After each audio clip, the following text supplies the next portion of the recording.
आज का पहला पाठ प्रेरित चरित से लिया गया है। अध्याय 4, वचन संख्या है 32 से 35 तक। विश्वासियों का समुदाय एक हृदय और एक प्राण था। कोई भी अपनी संपत्ति अपनी ही नहीं समझता था। जो कुछ उनके पास था उसमें सबों का साझा था।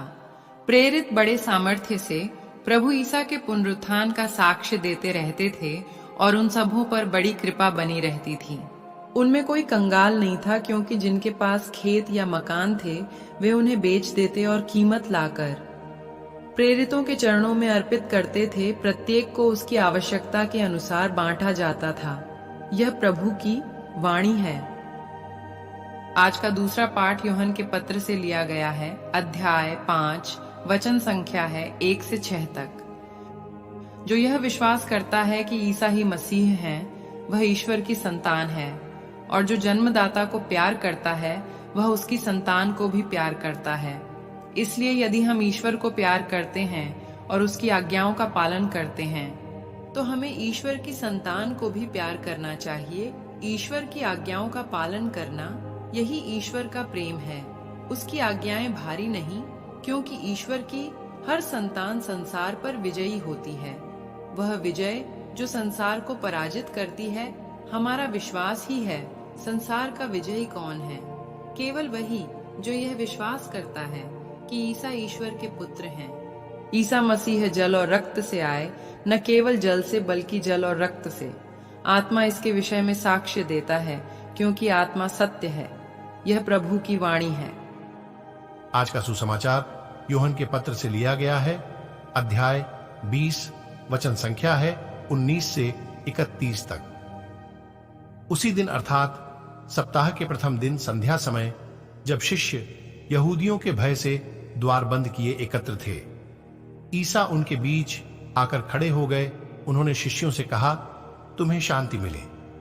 और इसके बाद उन्हें अपने हाथ और अपनी बगल दिखाई। प्रभु को देखकर शिष्य आनंदित हो उठे। ईसा ने उनसे फिर कहा, तुम्हें शांति मिले। जिस प्रकार पिता ने मुझे भेजा, उसी प्रकार मैं तुम्हें भेजता हूं।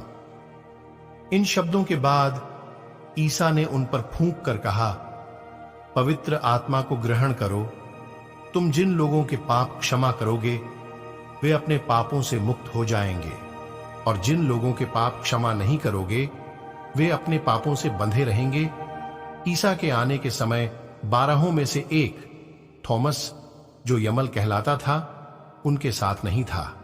दूसरे शिष्यों ने उससे कहा, हमने प्रभु को देखा है।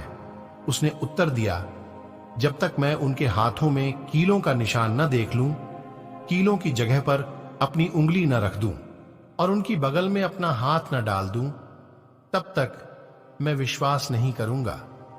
8 दिन बाद उनके शिष्य फिर घर के भीतर थे और थॉमस उनके साथ था।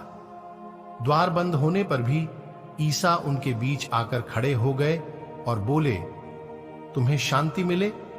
तब उन्होंने थॉमस से कहा, अपनी उंगली यहां रखो। देखो, ये मेरे हाथ हैं। अपना हाथ बढ़ाकर मेरी बगल में डालो और अविश्वासी नहीं बल्कि विश्वासी बनो।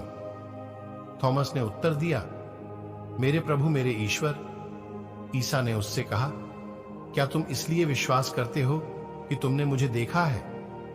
धन्य है वे जो बिना देखे ही विश्वास करते हैं।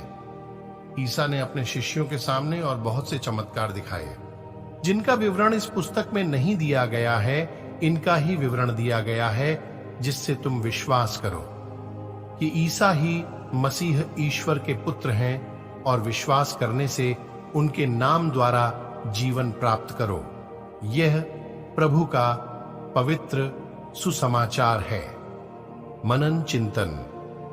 आइए हम वचन पर मनन चिंतन करें। हम कभी कभी किसी की कही सुनी बातों पर विश्वास नहीं करते।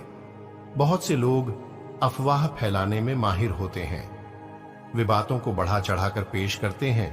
कुछ बातें सही होती, लेकिन जब तक हम स्वयं उसे देख या छू न ले, तब तक विश्वास नहीं करते। शिष्यों के साथ भी ऐसा ही हुआ। पूर्ण जीवित यीशु को देखे बिना उन पर विश्वास करना मुश्किल था। नए विश्वासी प्रेरितों के मुख से शिक्षा सुनकर एक हृदय हो गए। उनके पास जो कुछ था वे सबों के साथ साझा करते थे। उनका विश्वास इतना गहरा था कि उन्हें किसी भी बात की चिंता नहीं थी। वे एकता एवं प्रेम का संदेश दूसरों को देते थे। उनके जीवन में आनंद था। जो प्रभु पर विश्वास करता है उनके लिए स्वर्ग में विरासत रखी है। हमारे विश्वास की परीक्षा भी होगी जिसमें हम खरे उतरे।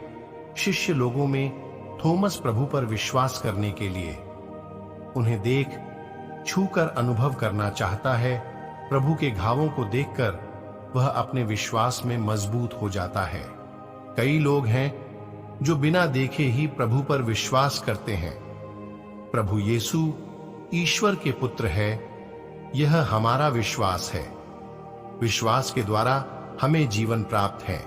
क्या हम अपनी विश्वास की परीक्षा के लिए तैयार हैं? आइए हम अपने विश्वास में मजबूत बने। आप सभी अन्य लोगों तक वचन को जरूर पहुंचाएं।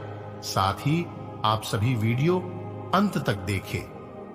आप सभी को परमेश्वर आशीष तथा शांति प्रदान करे। आमीन।